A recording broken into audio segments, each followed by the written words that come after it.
ಇದ್ರಾಗ ಅಲ್ಲೇ ಈಗ ಅಷ್ಟು GPS ಆಗ್ಯಾವಿಲ್ಲ. ಅದಲ್ಲ ನಿಮಗೆ ಎಷ್ಟು ದಿವಸ ಆಯ್ತು? ಒಂದು ಟೈಮ್ ಪೀರಿಯಡ್ ಮಾಡ್ಬೇಕು. ಈಗ ಅದನ್ನ ಮಾಡಕತ್ತೀನಿ. ಈಗ ಅದಕ್ಕ ಬಂದಿನಿ. ಈಗ ಅದಲ್ಲ ಈಗ ಇಂಗ್ಲೀಷ್ ಕೊಟ್ಬಿಡ್ತೀನಿ. ಬಂದಿಲ್ಲ ಅದಕ್ಕೆ ಬಂದಿನಿ. ನಿಮ್ಮ ಆಶೀರ್ವಾದ ಇದ್ರೆ ನಾನು ಗೆಲ್ಸಿರಿ. ಅದಕ್ಕೆ ಮಾಡಕ್ಕ ಬಂದಿರೋ ಕೆಲಸ ಏನು ಇಲ್ಲಮ್ಮ. ಒಳ್ಳೆ ಇಷ್ಟು ತರಿಸಿ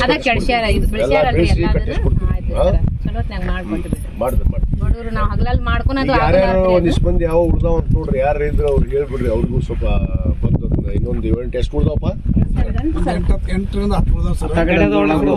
ಅವ್ರಿಗೆ ಯಾರು ನೋಡ್ರಿ ಅವ್ರು ಇಲ್ಲಿ ಇದ್ರ ಸರಿ. ಬಂದಾಗ್ಬಿಟ್ಟೈತ್ರಿ ಸಬ್ಸಿಡಿ ಆಗೈತೆ ಅಂತ ತಹಸೀಲ್ದಾರ್ ಆಫೀಸಿಗೆ ಹೋಗಿ ಹೊರಗೊಂತೀರಿ. ಚಾಲನೆ ಮಾಡ್ಕೊಡೋಲ್ರಿ. ನಮ್ಗೆ 2000 ರೇಷನ್ ಇಲ್ಲ, ರೇಷನ್ ಕಾರ್ಡೂ ಇಲ್ಲ.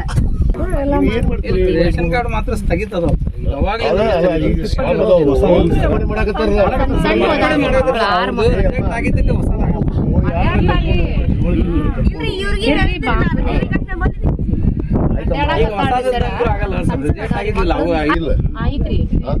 ಐತಿಲ್ಲಮ್ಮ ಮತ್ತೆ ಅದಕ್ಕ ಇದೊಂದು ಪಾಪ ಅವ್ರಿಗೆ ಒಂದು ಅವಕಾಶ ಐತಿ. ಎಲ್ಲ ಮಾಡಿದ್ವಿ ಕಟ್ ಕೊಟ್ಬಿಡೋಣ. ಪಾಪ ಒಂದು ಶಾಂತಿ ನಿಮ್ದಿಂದ ಇರ್ತಾರ. ನಿನಗೂ ನೆನೆಸ್ತಾರ. ನಿನಗೂ ಒಳ್ಳೇದಾಗತ್ತೆ. ದೇವ್ರು ಒಳ್ಳೇದು ಮಾಡ್ತಾರ. ಅದಕ್ಕೆ ಒಟ್ಟು ಹೇಳೋದು ಹೆಂಗೆ ಹೋಗಿ 5 ತಿಂಗಳು ತಾರೀಕು ಇಟ್ಕೊ. 9 ಅಲ್ಲಿದ್ದು ಐತೆ ಸರ್. ಯಾವ ಕಡೆ ಅವರು ಇಮಿಡಿಯೇಟ್ ಫಾಲೋಅಪ್ ಮಾಡಿರಿ. ಅದು DPR ಆಗಿದ್ದು ನಾನು ತೊಗೊಂಡ್ಕೊಡಿ ಇಮಿಡಿಯೇಟ್. ಅದನ್ನ ಈಗ ನೀವು 2 ಕ್ಯಾಬಿನೆಟ್ನಾಗ ಇಸಿ ಅಪ್ರೂವ್ ಮಾಡಿಸಿ. ಯಾವುದು 36 ಕೋಟಿ 24/7 32 ಕೋಟಿ ರೂಪಾಯಿ ಯುಜಿಡಿ ಮಾಡಿಸಿನಿ. ನಿಮ್ಮದು 36 ಕೋಟಿ ರೂಪಾಯಿ 24/7 ಮಾಡಿಸಿನಿ. ಆದರೆ ಅದಾಗೈತಿ. ಇದೊಂದು ತೊಗೊಂಬಂದ್ಬಿಡ್ರಿ. ಇದೊಂದು ಮಾಡಿಸ್ಕೊಡಿ. ಆಯ್ತು ಕೆಲಸ.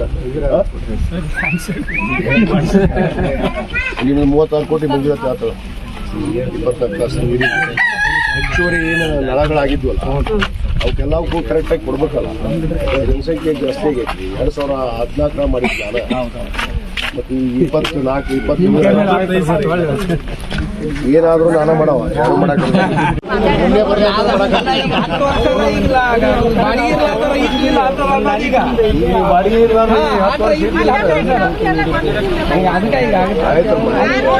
ಸರ್ ಅವ್ರವ್ರ ಪ್ಲಾಟ್ ಅಲ್ಲೆಲ್ಲೇ ಇದ್ದು ಸರ್. ಅವು ಈಗ ಮತ್ತೆ ಅದಕ್ಕೆ ಕಿತ್ತು ಕೇಸ್ ಎಲ್ಲರೂ ಹೋಗೋದು ಬೇಡ ಅಂತ ಹೇಳಿ ಅವ್ರಿಗೆ ಅಲ್ಲಿ ಪ್ಲಾಟ್ ಕೊಟ್ಟಿದ್ದು ಸರ್. ಅವು ಕಟ್ಟಡ ಆದ ತಕ್ಷಣ ಇಲ್ಲಿ ಬಿಟ್ಟು ಅಲ್ಲಿ ಹತ್ಕೊಂಡ್ಬಿಟ್ಟು ಅದು ಮಾಡಿಸ್ಬೇಕು.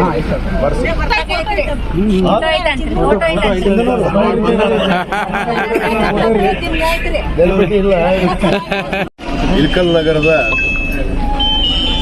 SRK ಬಡಾವಣೆ, ಲಿಂಗೈಕ್ಯ SR ಕಾಶಿಪ್ನವರ ಬಡಾವಣೆ ಅಂತ ಹೇಳಿ ಇಂದಿನ ನಮ್ಮ 2017-18 ನಮ್ಮ ನಗರಸಭೆಯವರು ಈ ಒಂದು ಏನು ಬಡಾವಣೆಯನ್ನ ಇವತ್ತು ನೇಮಕ ಮಾಡಿದ್ರು. ಈ ಹಿಂದೆ ನಮ್ಮ ತಾಯಿಯವರು ಶಾಸಕರಿದ್ದಾಗ 11 ಎಕರೆ ಭೂಮಿಯನ್ನು ನಾವು ಆಶ್ರಯ ಯೋಜನೆಗಾಗಿ ಬಡವರಿಗಾಗಿ ಇವತ್ತು ನಾವು ಮನೆಗಳನ್ನು ಕಟ್ಟಿಕೊಡ್ಬೇಕು, ಅವ್ರಿಗೆ ನಿವೇಶನ ಕೊಟ್ಟು ಮನೆಗಳನ್ನು ಕಟ್ಟಬೇಕು ಅನ್ನೋ ಒಂದು ಉದ್ದೇಶದಿಂದ ಇವತ್ತು ನಾವು 2002-3ರಲ್ಲಿ ಈ ಭೂಮಿಯನ್ನು ನಾವು ರಾಜೀವ್ ಗಾಂಧಿ ವಸತಿ ನಿಗಮದಿಂದ ಖರೀದಿಯನ್ನು ಮಾಡಿದ್ವಿ. ಇಲ್ಲಿ ಸುಮಾರು 334 ಏನು ಪ್ಲಾಟ್ಗಳನ್ನು ಮಾಡಿ ಆ ಬಡವರಿಗೆ ನಾವು ಹಕ್ಕುಪತ್ರ ಕೂಡ ನನ್ನ ಅಧಿಕಾರದ ಅವಧಿಯಲ್ಲಿ ನಾನು ವಿತರಣೆಯನ್ನು ಮಾಡಿದ್ದೆ. ಆ ಹಿನ್ನೆಲೆಯಲ್ಲಿ ಇವತ್ತು ಅವರಿಗೆ ಮನೆ ಕಟ್ಟಿಕೊಡ್ಬೇಕು. ಯಾಕಂದರೆ ನಿವೇಶನ ಇದೆ, ಪಾಪ ಭಾಳಷ್ಟು ಬಡವರು ಮನೆ ಕಟ್ಕೊಳ್ಳೋಕ್ಕಾಗೋದಿಲ್ಲ. ಅಂಥ ಪರಿಸ್ಥಿತಿಯಲ್ಲಿರುವಂಥ ಆ ಬಡವರಿಗೆ BPL ಕಾರ್ಡ್ನಲ್ಲಿ ಬಿಲೋ ಪೋವರ್ಟಿ ಲೈನ್ ಕೆಳಗಡೆ ಇರುವಂಥವ್ರಿಗೆ ಏನು ನಮ್ಮ ರಾಜೀವ್ ಗಾಂಧಿ ವಸತಿ ನಿಗಮದಲ್ಲಿ ಅವಕಾಶಗಳಿದ್ದಾವೆ. ಆ ಒಂದು ಅವಕಾಶವನ್ನು ಅವ್ರಿಗೆ ಒದಗಿಸೋಕ್ಕೋಸ್ಕರ ಈಗಾಗಲೇ ನಾನು ಮತ್ತೆ 2023ರಲ್ಲಿ ಶಾಸಕನಾದ ಮೇಲೆ ಅವ್ರಿಗೆ ಈಗಾಗಲೇ ಹಿಂದಿನ ಸರ್ಕಾರದಲ್ಲೇ ಹಿಂದಿನ ಅವಧಿಯಲ್ಲೇ ನಾನು ಮಂಜೂರಾತಿಯನ್ನು ಮಾಡಿದ್ದೆ. ನಮ್ಮ SM ಪಾಟೀಲ್ ಅಂತ ಹೇಳಿ ಗುತ್ತಿಗೆದಾರರು ಕಾರ್ಯವನ್ನು ಕೂಡ ಪ್ರಾರಂಭ ಮಾಡಿದ್ವಿ. ಮನೆಗಳನ್ನು ನೋಡ್ತಾ ಇದ್ದೀವಿ ಕಾಣ್ತೀವಿ. ಅಲ್ಲಿ ಆ ಮನೆಗಳನ್ನು ನಿರ್ಮಾಣ ಮಾಡುವಂಥದ್ದಲ್ಲಿ 2018ರಲ್ಲಿ ಏನು ಗೆದ್ದಂಥ ಸನ್ಮಾನ್ಯ ದೊಡ್ಡನಗೌಡ ಪಾಟೀಲ್ ಅವರು ಆ ಮನೆಗಳನ್ನು ನಿಲ್ಲಿಸಿದ್ರು. ಕಟ್ಟಡ ಮಾಡುವಂಥ ದೊಡ್ಡ ಮನೆಗಳನ್ನು ನಿಲ್ಲಿಸಿದ್ರು, ಉದ್ದೇಶಪೂರ್ವಕವಾಗಿ ನಿಲ್ಲಿಸಿದ್ರು. 2023ವರೆಗೂ ಕಟ್ಟಡ ಮಾಡಲಿಲ್ಲ. ನಾವು ಅನೇಕ ಹೋರಾಟ ಮಾಡಿದ್ವಿ ಇವ್ರ ಪರವಾಗಿ. ಇವತ್ತು ಅವ್ರಿಗೆ ಹಕ್ಕುಪತ್ರ ಕೊಡಿಸುವಂಥ ಹಿಡಿದು ಎಲ್ಲದರಲ್ಲಿ ಹೋರಾಟವನ್ನು ಮಾಡಿದ್ರು ಕೂಡ ಅವರು ಯಾವುದೇ ಲೆಕ್ಕಿಸದೆ ಅವರ ಅಧಿಕಾರ ಅವಧಿಯಲ್ಲಿ ಏನು 42 ಎಕರೆ ನಾವು ಭೂಮಿ ತೆಗೆದುಕೊಂಡು ಅಲ್ಲಿ 1560 ಹಕ್ಕುಪತ್ರಗಳನ್ನು ಮಾಡಿದ್ವಿ. ಇಲ್ಲಿ 334 ಹಕ್ಕುಪತ್ರಗಳನ್ನು ಮಾಡಿದ್ವಿ.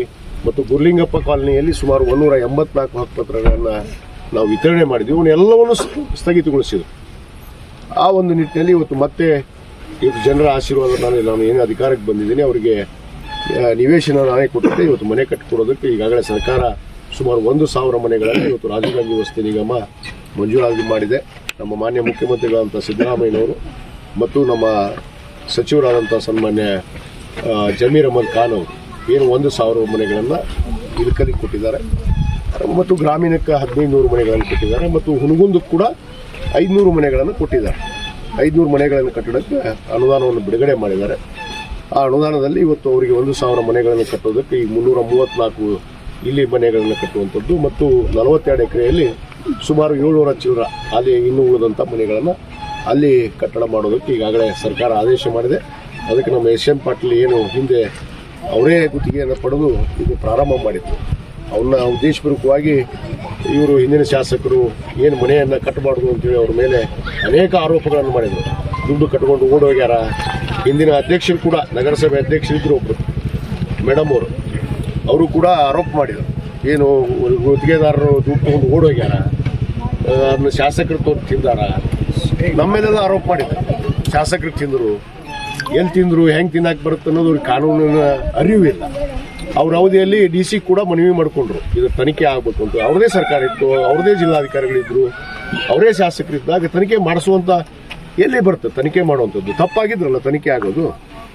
ಇಂಥವೆಲ್ಲ ಉದ್ದಾಟತನದಿಂದ ಬಡವ್ರ ಹೊಟ್ಟೆ ಮೇಲೆ ಕಾಲು ಕೊಡುವಂಥ ಕೆಲಸ ದೊಡ್ಡನಗೌಡ ಪಾಟೀಲ್ ಮಾಡಿದ ಮತ್ತು ಅಧಿಕಾರಿಗಳು ಕೂಡ ಮಾಡಿದ್ರು ಅವ್ರ ಜೊತೆಗೆ ಸೇರಿಕೊಂಡು.